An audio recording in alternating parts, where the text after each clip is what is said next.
Cette semaine, on poursuit notre découverte du Levant, petite sœur lumineuse et rebelle de Porquerolles et Porquerolles. Les médecins André et Gaston d'Urville, initiateurs du naturisme en France, créent le domaine d'Héliopolis en 1932. Ils résument ainsi l'esprit de l'île.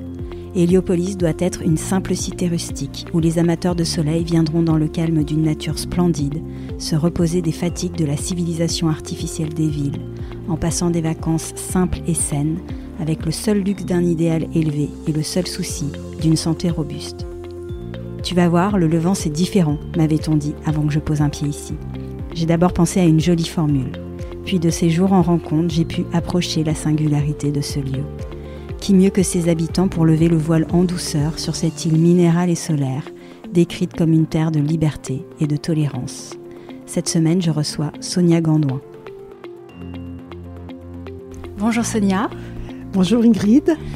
Vous êtes originaire de Strasbourg. Oui, tout à fait. À la fin des années 40, début des années 50, vos parents, à la recherche d'un pied-à-terre dans le sud, arpentent la Côte d'Azur, Menton, Saint-Tropez, Juan-les-Pins, pour s'ancrer finalement sur les conseils d'amis sur l'île du Levant.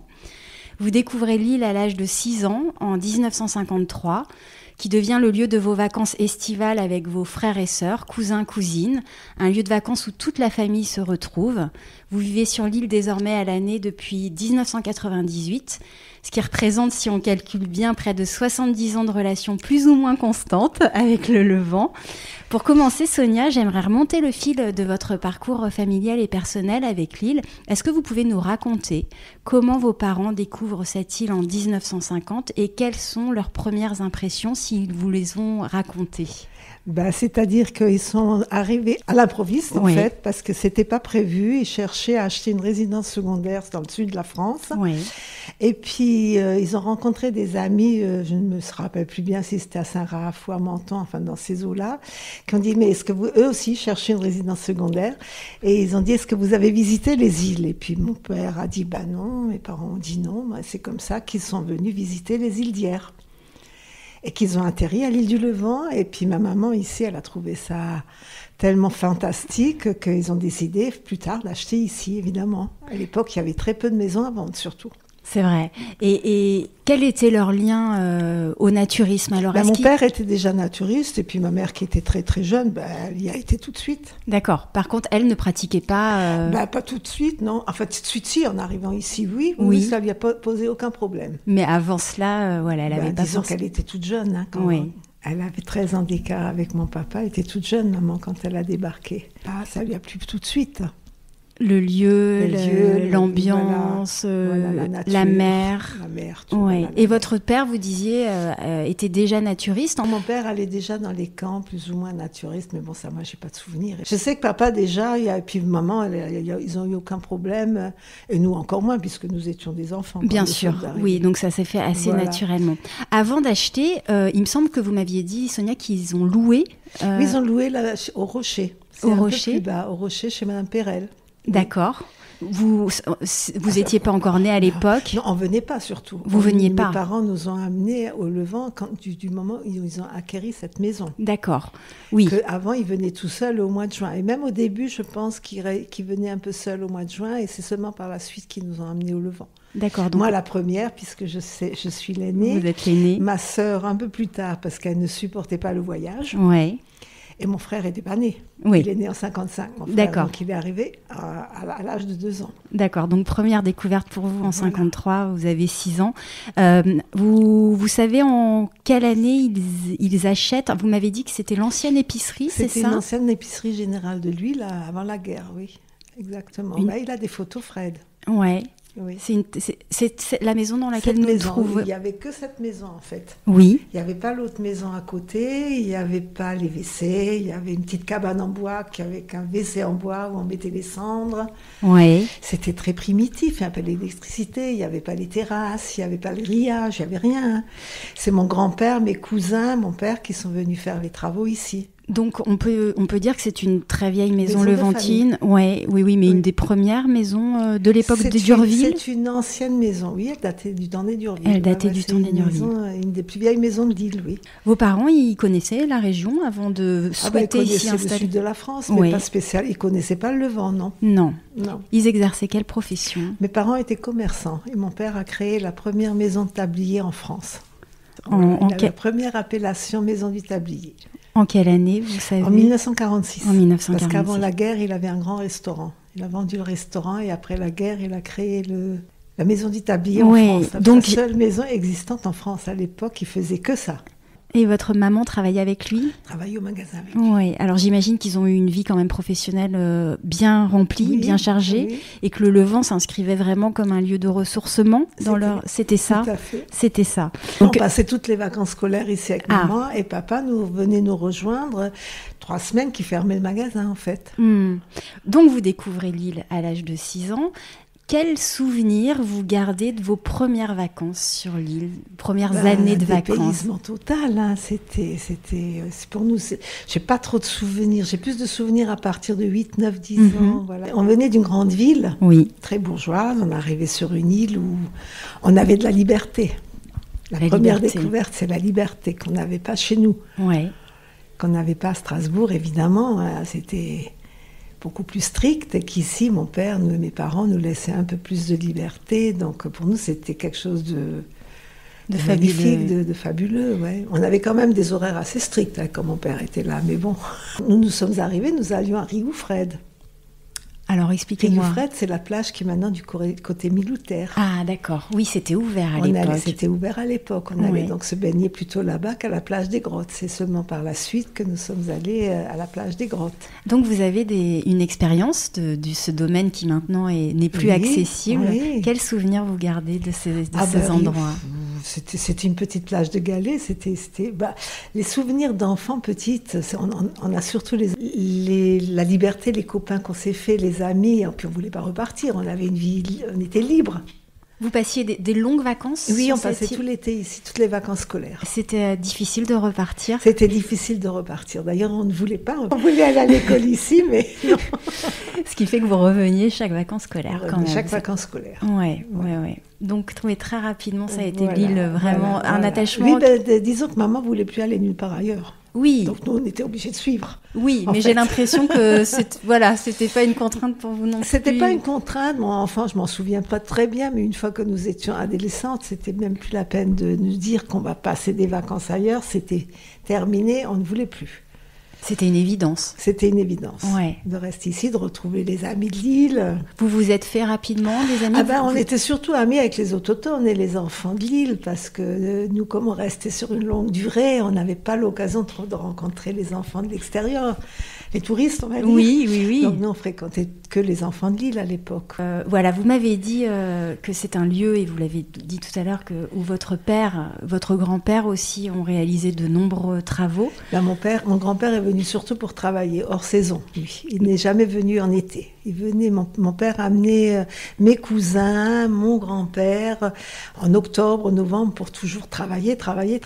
Mais ils ne sont jamais venus en vacances.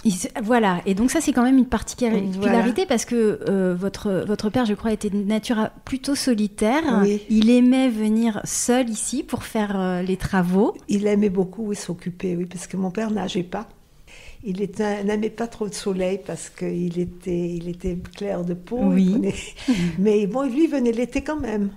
Mais en plus, il venait hors saison, mais toujours pour faire des travaux, parce qu'il y a eu 20 ans de travaux ici quand même. Oui, c'est incroyable. Parce que chaque année, un coup c'était grillage, un coup c'était ci, un coup c'était une citerne, et puis il profitait pour rester un mois ici avec mes cousins.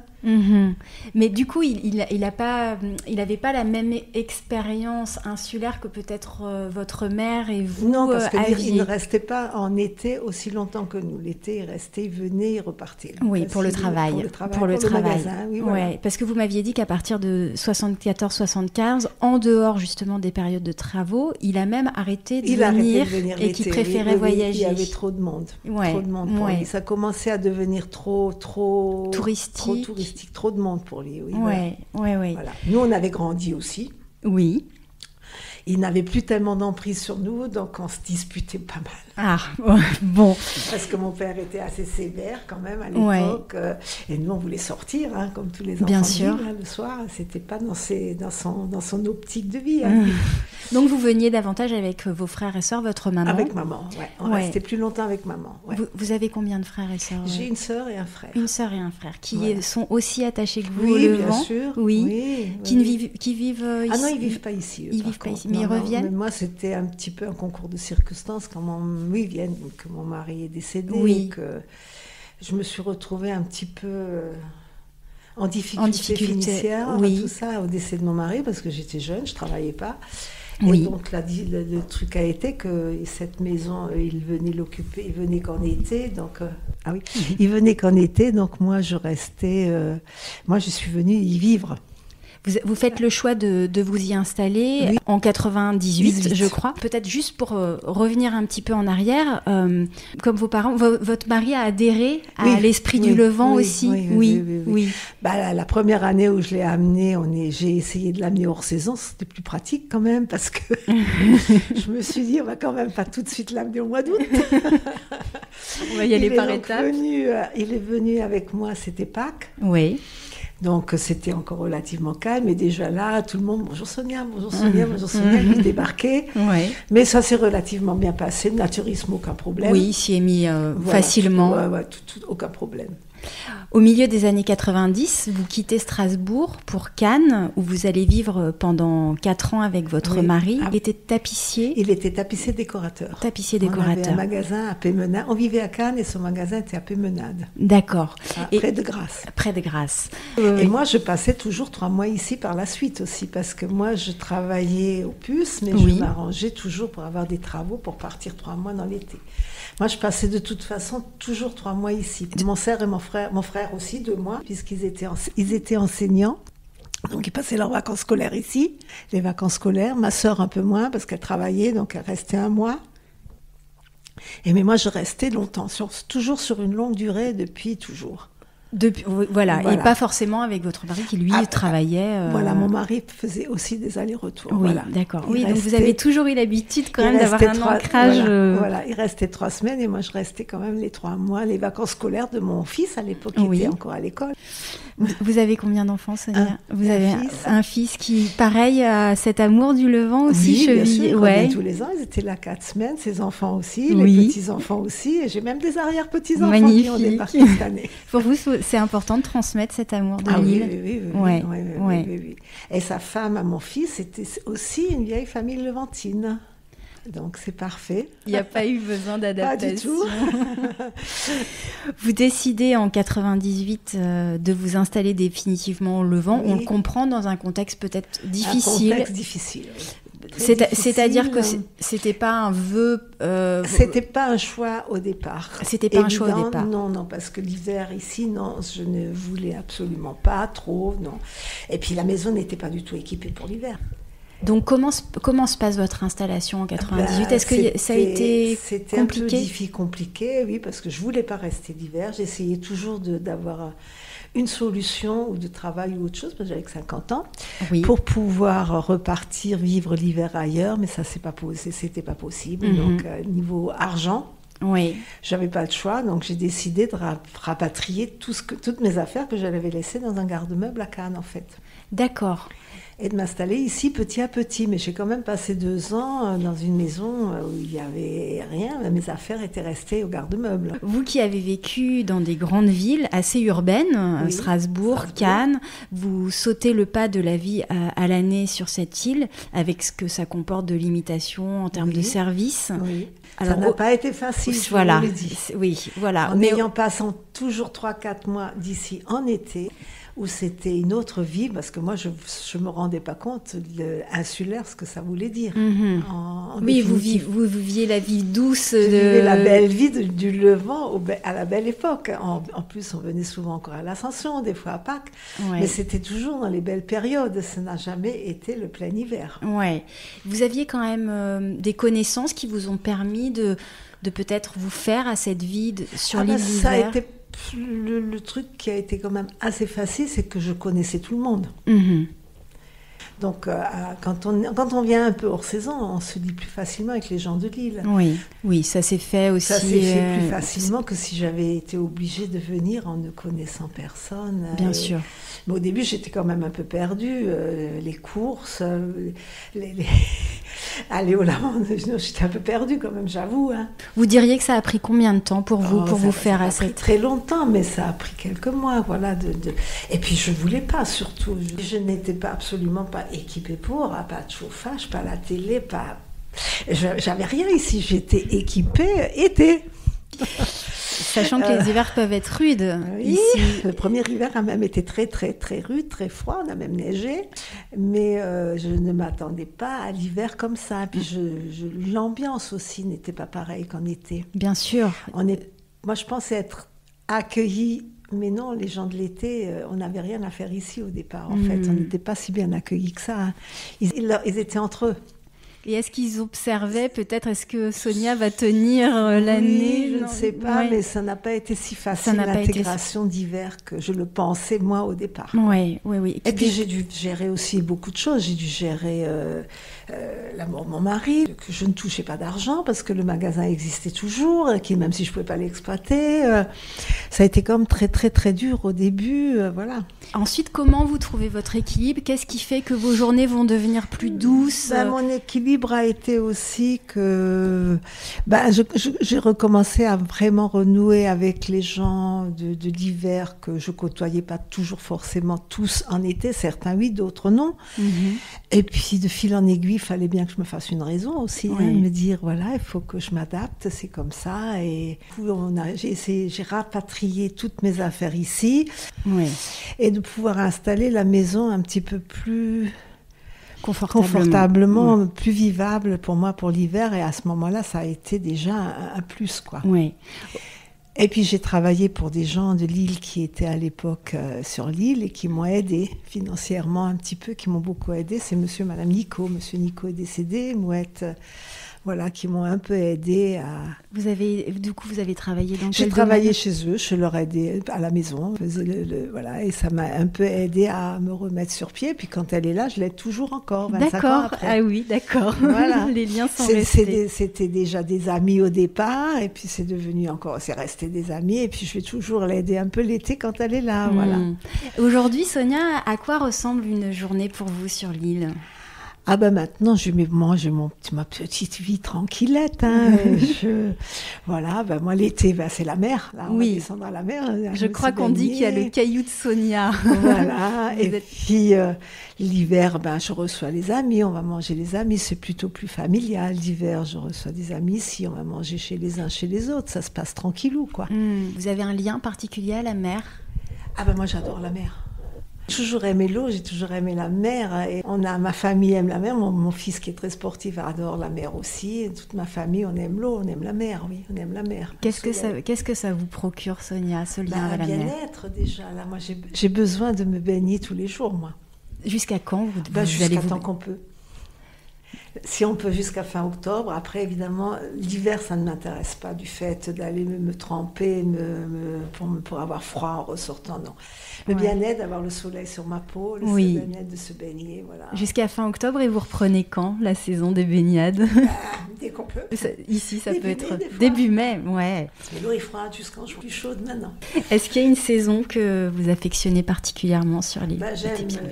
J'aime beaucoup mai, j'aime beaucoup juin, début juillet, septembre, tous les mois. Le seul mois que personnellement j'aime le moins, c'est août.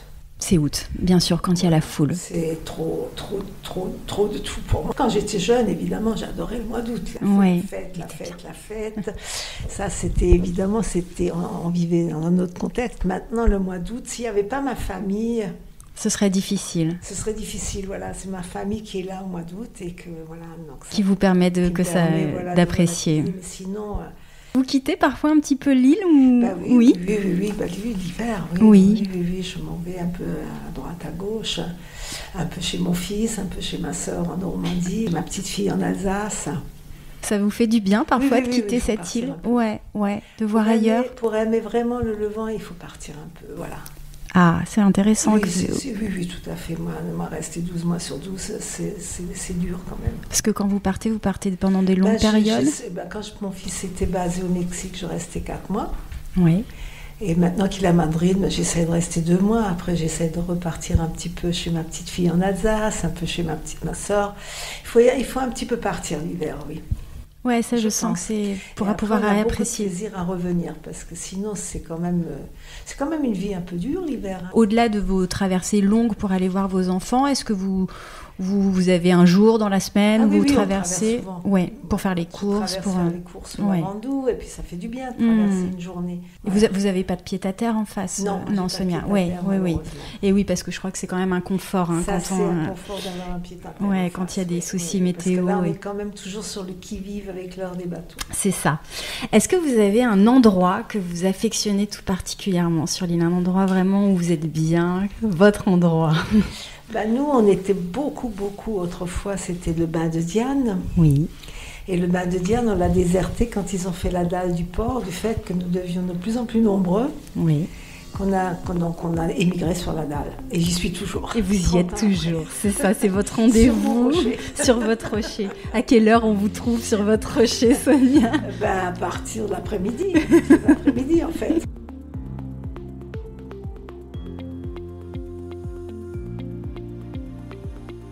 Est-ce que vous pourriez me raconter une anecdote, un souvenir marquant que vous avez vécu au Levant? D'avoir amené mon fils pour la première fois quand il avait 8 mois. Oui. Pour lui, d'amener il n'y avait pas encore l'électricité. Oui. Ça a été très, très compliqué. Avec un jeune enfant. Il n'y avait pas encore les couches jetables non plus.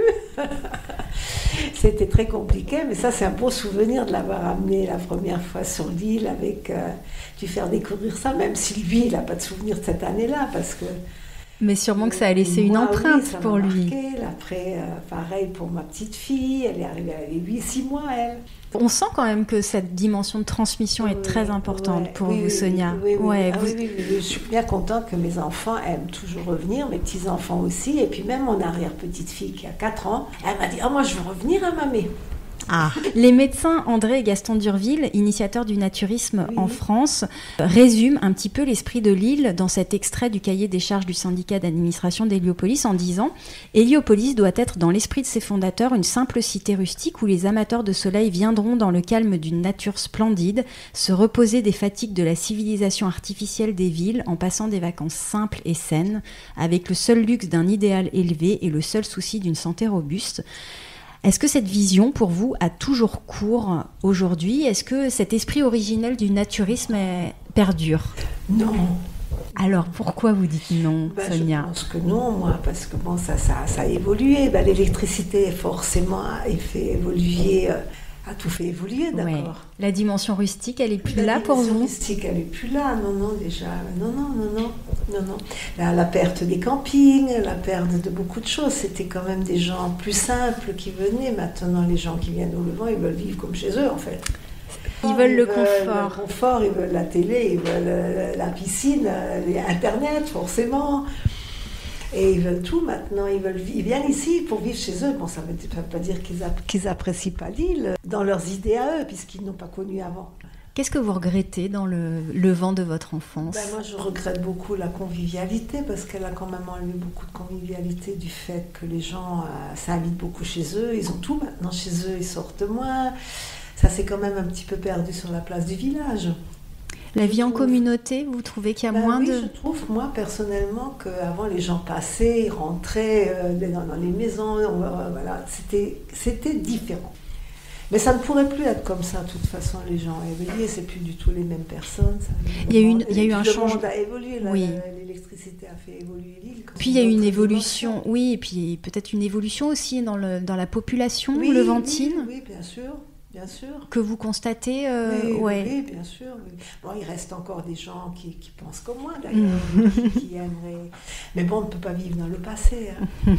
Et maintenant que je vis à l'année, je me verrai plus sans électricité comme avant, avec la lampe à gaz au plafond, hein. Et puis le frigidaire qui tombait en panne à gaz toutes les 5 minutes. Quoi.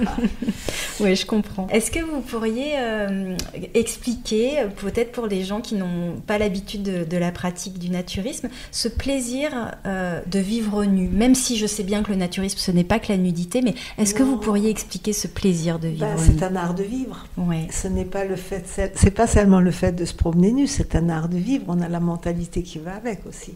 Alors, expliquez-moi ce que c'est le naturisme.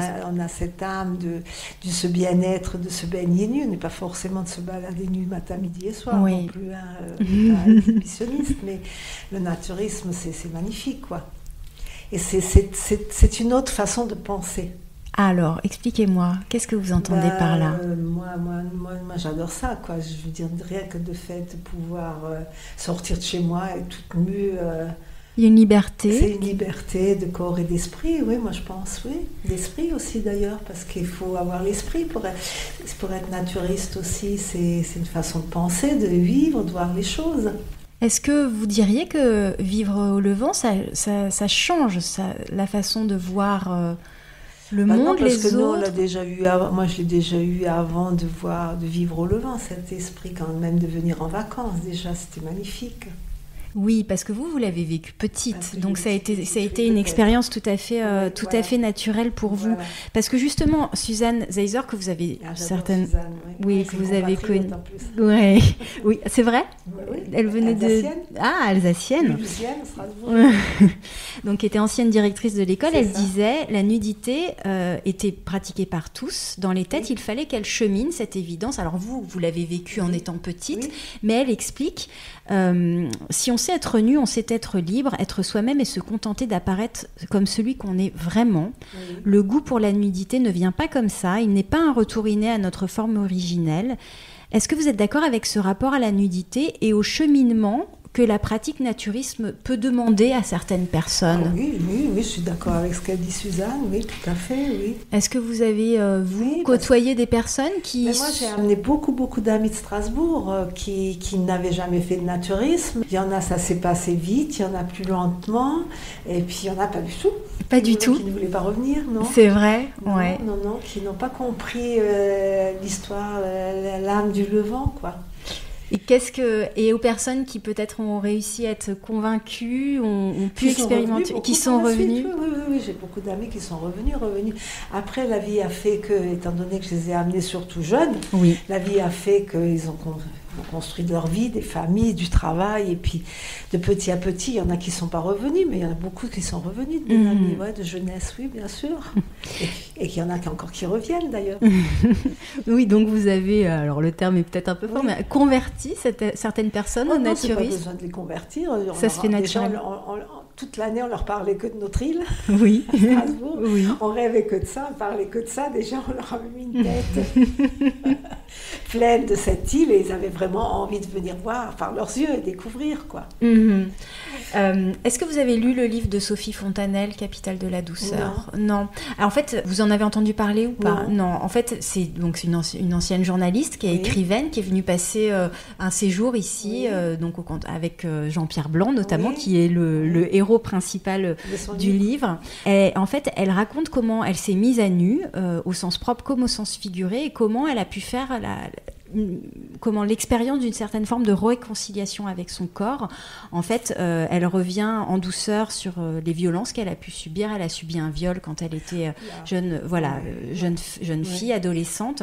Est-ce que pour vous, le territoire du Levant, qui est souvent décrit comme une terre de liberté et de tolérance, peut être un lieu où s'expriment les vulnérabilités, un lieu de réconciliation avec son corps?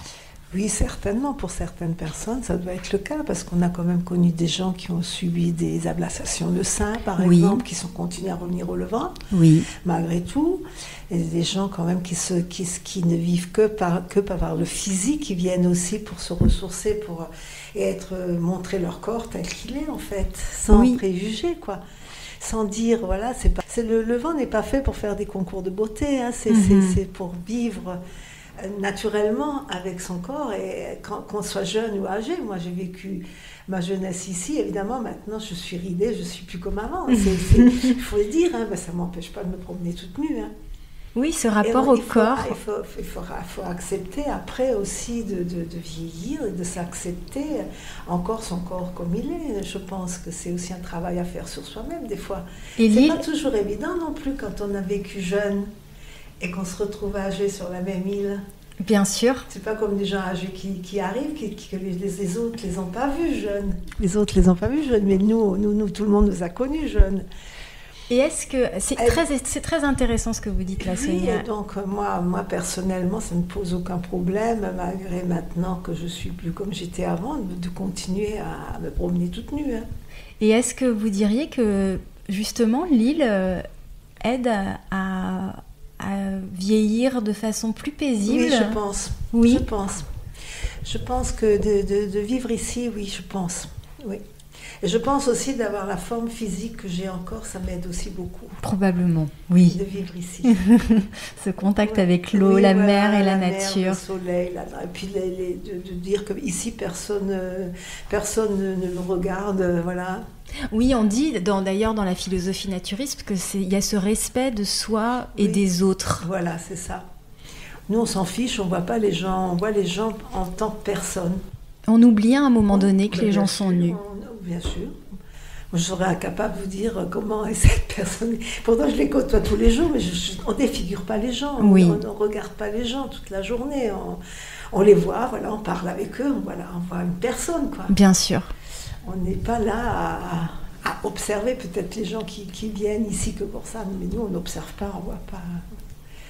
Pour nous, on voit des gens. Oui. Habillés ou pas habillés, pour nous, c'est les mêmes. Hein. Ouais, mais on se côtoie aussi bien habillé au village qu'on se retrouve 5 minutes après toute nue à la mer. Ben, ça ne change rien, c'est toujours la même personne qui est devant moi en fait. Donc moi, je fonctionne comme ça. Oui, et peut-être que... Est-ce que alors c'est peut-être naïf de dire ça, mais est-ce que du coup ça crée des relations qui sont plus authentiques et plus vraies selon vous? Oui, je pense que oui, parce qu'on se connaît dans le plus simple appareil déjà, et puis on se connaît aussi dans notre façon de penser. Et de notre art de vivre, puisque voilà, quand les gens avec qui on se fréquente fréquemment, c'est parce qu'ils pensent aussi un peu comme nous, quoi. On a un petit peu les mêmes idées, on ne côtoie pas non plus tout le monde. Hein. Alors justement, est-ce qu'il y a plusieurs courants sur l'île? Est-ce que vous diriez, vous qui avez connu quand même l'île dans les années 50, est-ce qu'il y a une évolution de la pratique du naturisme et des courants que vous voyez se dessiner? Ben forcément, il y en a. Forcément, oui, bien sûr qu'il y en a. Vous sauriez un petit peu les qualifier? Je ne sais pas trop vous dire, mais bon, c'est plus les mêmes personnes, ça a changé finalement. Ouais. Voilà, puis il y a un petit phénomène de mode, on aime bien aussi, voilà, un coup c'était les paréos, un coup c'était les tutus en raffia, un coup on est passé aux tutus en nylon. Après il y a eu un phénomène de mode, on était tous en maillot, une pièce pour descendre dans la mer, tout ça ne nous empêchait pas qu'après on était toutes nues. Avec des baskets blanches, on a eu des phénomènes de mode, il y a des phénomènes de mode comme bien ça. Sûr, maintenant, oui. Là, depuis quelques années, c'est le paréo. Paréo. Surtout, voilà. Ouais, essentiellement. C'est le look, voilà, le paréo. Voilà. Ah oui, donc vous, oui. Et moi, j'ai connu le minimum. Vous avez connu le minimum. Le minimum en tissu et le minimum après en nylon. Mm-hmm. Qu'on voit encore un petit peu sur l'île ou pas? Des minimums, il y en a plus beaucoup. Il y a quelques anciens qui en avaient encore, mais on n'en porte plus tellement. Non, c'est plutôt le paréo maintenant. C'est plutôt le paréo, pour les hommes et pour les femmes. Pour les hommes et pour les femmes. Ouais. Plutôt le paréo. Ou alors les tunis, les choses un peu transparentes, un petit peu, voilà. Oui, ce que vous portez par exemple, voilà. Oui, des broderies, ce genre de choses. Voilà. Ouais, non, mais c'est intéressant l'évolution de la mode aussi. Il y a une petite mode aussi. Hein. Voilà. Moi, quand on était jeune, on allait danser en tongs et en t-shirt. Et après, la mode est arrivée dans les années 70 où on aimait mettre les grandes robes longues, où la mode a changé.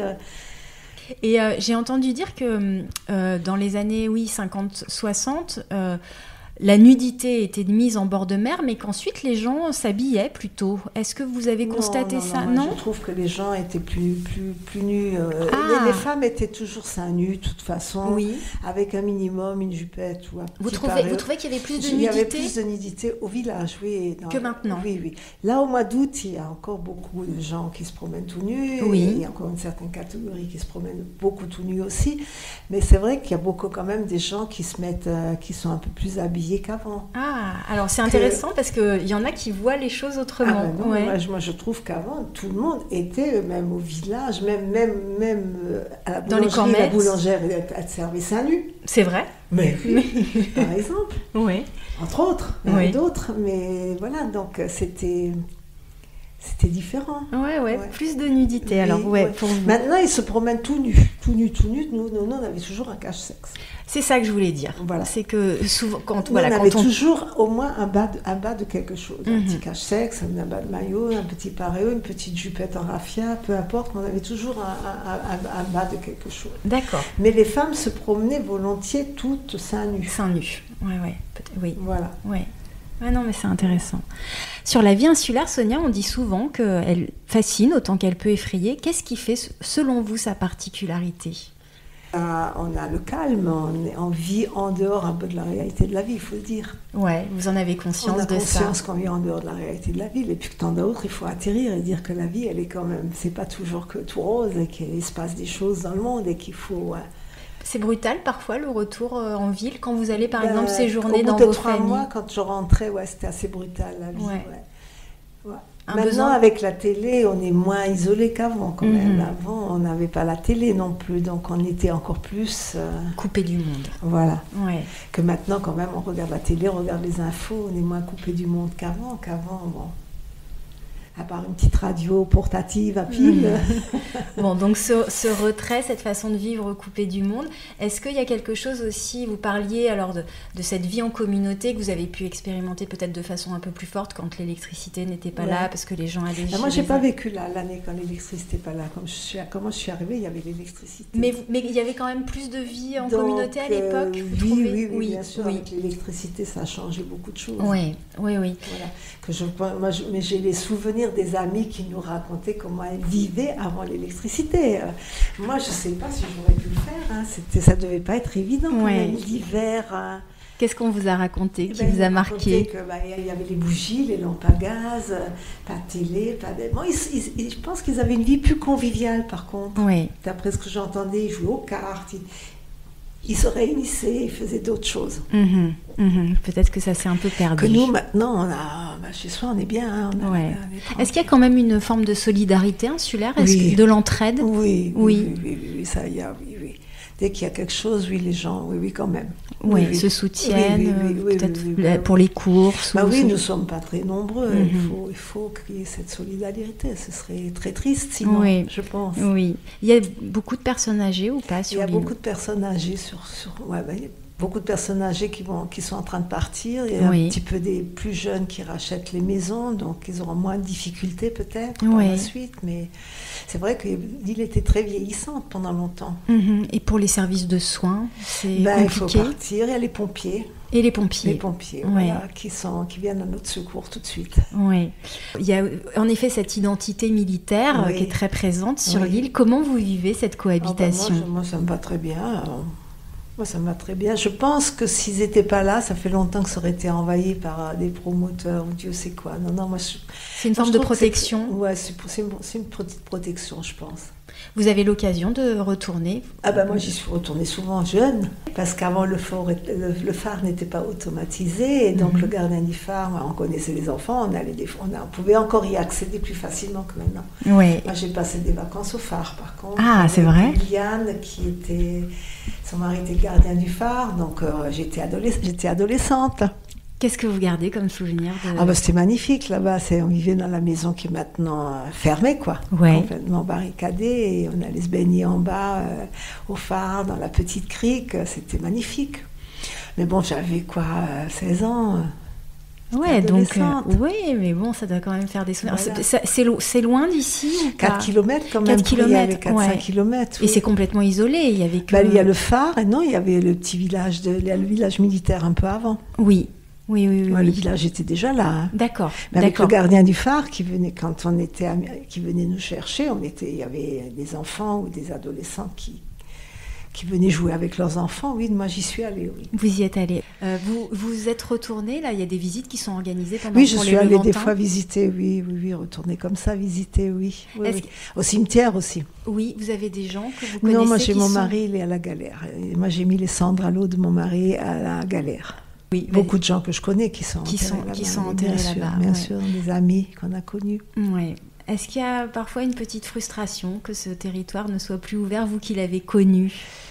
Est-ce que des Non, fois... parce que longtemps, il a été ouvert, au moins, on pouvait y aller une fois par an, faire les champignons, aller aux champignons, il nous ouvrait dans le temps, on pouvait aller une fois par an au cinéma. Non, moi, j'ai pas de frustration, parce que de toute façon, maintenant, il y a que c'est une route. Moi, ça me dérange pas.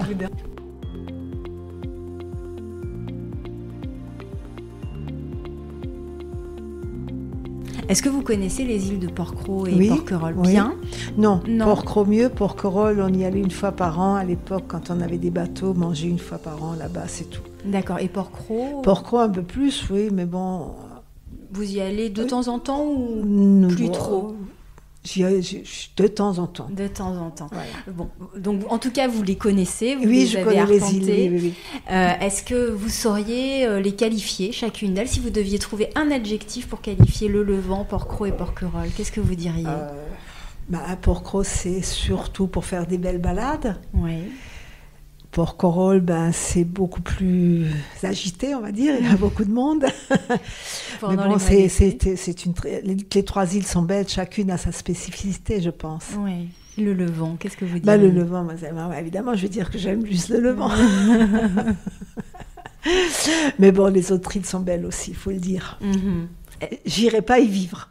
Ah, quand même. Alors, voilà. C'est quoi ce petit plus au Le Levant petit plus, pour vous? déjà, pour moi, c'est essentiellement aussi beaucoup le naturisme, Oui. de pouvoir être libre. Ouais. La liberté qu'amène le naturisme.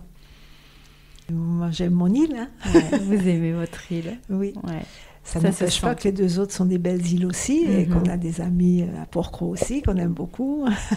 Non, mais je comprends, c'est l'île de votre cœur. Oui, mais donc, en fait, mon attachement, évidemment, à cette île, que n'empêche que Porquerolles, j'aime bien y aller de temps à autre, c'est très joli, on aime bien aller faire les petits restos.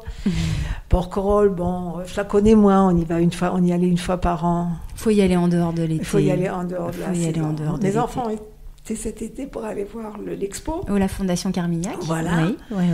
Ouais, ils ont donc resté une journée là-bas. Bon, c'est passé une journée, c'est très bien. Oui, c'est ça. Voilà. En plus... Mais vite revenir ici. Est-ce qu'il y a quelque chose que vous regrettez de votre enfance, de votre adolescence? Non, moi pas de regrets. Toutes les périodes sont belles que j'ai vécues ici. Évidemment, on aimerait tous redevenir jeunes, mais on ne peut pas. Quels sont pour vous les 3 enjeux principaux auxquels le Levant va devoir faire face ces prochaines années? Je pense que le principal, c'est régler le problème de l'eau. Et arrêter un petit peu de me construire des piscines et des jacuzzis et autre chose du même genre quand on a déjà une île où on n'a pas beaucoup d'eau. Un peu plus de réglementation à ce niveau-là, je pense. La plus belle eau, elle est là, autour de nous. On est sur une île. Et réglementer un petit peu le monde. Parce que ça va finir comme à Porquerolles et à Porquerolles, qu'il y aura trop de monde et puis il n'y a plus rien qui va fonctionner correctement. Vous voyez l'évolution? Les hôtels ne sont pas adaptés à recevoir autant de gens en même temps.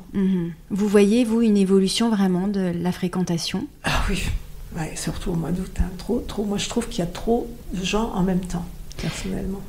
Est-ce que c'est lié au fait qu'il y a de plus en plus de lieux à louer qui sont proposés, des personnes qui sont peut-être plus là à l'année mais qui viennent tout juste pour faire de l'hébergement?